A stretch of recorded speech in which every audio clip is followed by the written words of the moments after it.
Hello! అందరూ నమస్కారం. Movie review of 'alien queen of serial killers' 2025 release అయింది. నెట్‌ఫ్లిక్స్‌లో స్ట్రీమింగ్ అవుతుంది. ఇది ఒక డాక్యుమెంటరీ సినిమా. ఏలియన్ లైఫ్‌లో జరిగిన కొన్ని రిలేషన్స్ బేస్ చేసుకొని ఈ మూవీ తీశారు. ఇది నార్మల్ సినిమా అయితే ఏం కాదు. ఇది కంప్లీట్‌గా డాక్యుమెంటరీ సినిమా. మీకు డాక్యుమెంటరీ సినిమా చూసేటట్లయితే ఈ మూవీ చూడండి. లేకపోతే లీవ్ ఇట్. ఇంకా ఈ మూవీ స్టోరీలోకెళ్తే ఇది ట్రూ స్టోరీ కాబట్టి ఏలియన్ లైఫ్‌లో జరిగిన స్టోరీయే ఈ మూవీలో చూపిస్తారు. ఐలీన్ ఒక ప్రాస్టిట్యూట్.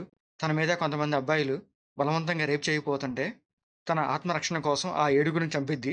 ఆ తర్వాత కోర్టు తనని మరణశిక్ష విధిస్తది. ఆ తర్వాత 2002లో తనని ఉరితీస్తారు. ఇంకా ఈ డాక్యుమెంటరీలో తను ఎందుకు ఆ ఏడుగురిని చంపింది, ఆ తర్వాత తను కోర్ట్‌కి ఏం చెప్పింది, ఎందుకు ఉరితీశారనేదే ఈ డాక్యుమెంటరీలో ఫుల్‌గా చూపిస్తారు. ఇంకా ఈ మూవీలో చూపించే సీన్స్ అన్నీ 1989లో, 1990లో జరిగిన కొన్ని ఇన్సిడెంట్స్ రియల్‌గా రికార్డ్ చేసిన సీన్సే అన్నమాట. దానికి వీళ్ళు బ్యాక్‌గ్రౌండ్ వాయిస్ ఇచ్చి చెప్తారన్నమాట. ఇంకా ఈ మూవీ స్టార్టింగ్‌లో ఐలిన్ జైల్‌లో ఉన్నప్పుడు ఒక జర్నలిస్టు వెళ్లి తనని కలిసిద్దనమాట. తనని కలిసాక తన లైఫ్‌లో జరిగిన ఇన్సిడెంట్స్ అన్నీ తను రికార్డ్ చేసుకొని, అది కాపీరైట్ లేకుండా తను ఐలిన్‌తో సిగ్నేచర్ తీసుకునేది ఆ జర్నలిస్టు.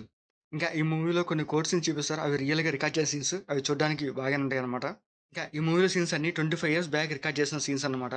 అవి ఆ క్వాలిటీతో కొంచెం చూడడానికి ఓకే. ఓకేలాగా అనిపిస్తాయి గానీ అంత ఇంట్రెస్టింగ్‌గా అనిపించవు. అక్కడ జరిగే వీడియోస్‌కి వీళ్ళు జస్ట్ ఆడియో ఒకటే ఇచ్చారు. ఆ ఆడియో గూడా అంత నీట్‌గా ఏమి అనిపించదు. తెలుగులోనే చూసాను నేనైతే. ఇదొక రియల్ డాక్యుమెంటరీ సినిమా కాబట్టి అలాగే ఉంటది. సో, అయి మీకు నచ్చేటట్లయితే ఈ మూవీ చూడండి. లేకపోతే లీవ్ ఇట్. ఇలా డాక్యుమెంటరీ మూవీలా కాకుండా ఒక రియల్ స్టోరీగా సినిమాలాగా తీసుంటే చూడ్డానికి కొంచెం బాగుండేది. అలా కాకుండా ఎప్పుడో రికార్డ్ చేసిన వీడియోస్‌ని దాన్ని కట్ చేసుకొని అక్కక్కడ యాడ్ చేసి దానికి తగ్గట్టుగా వాయిస్ ఇచ్చుకుంటా ఈ మూవీ తీసుకెళ్తారు. ఆ మూవీ గూడా 1 అవర్ 40 మినిట్స్ ఉంటది. చాలా లెంథీగా గూడా అనిపిస్తది. చూడ్డానికి గూడా అంత ఇంట్రెస్టింగ్‌గా అనిపించదు. ఎందుకంటే ఇది డాక్యుమెంటరీ మూవీ కాబట్టి.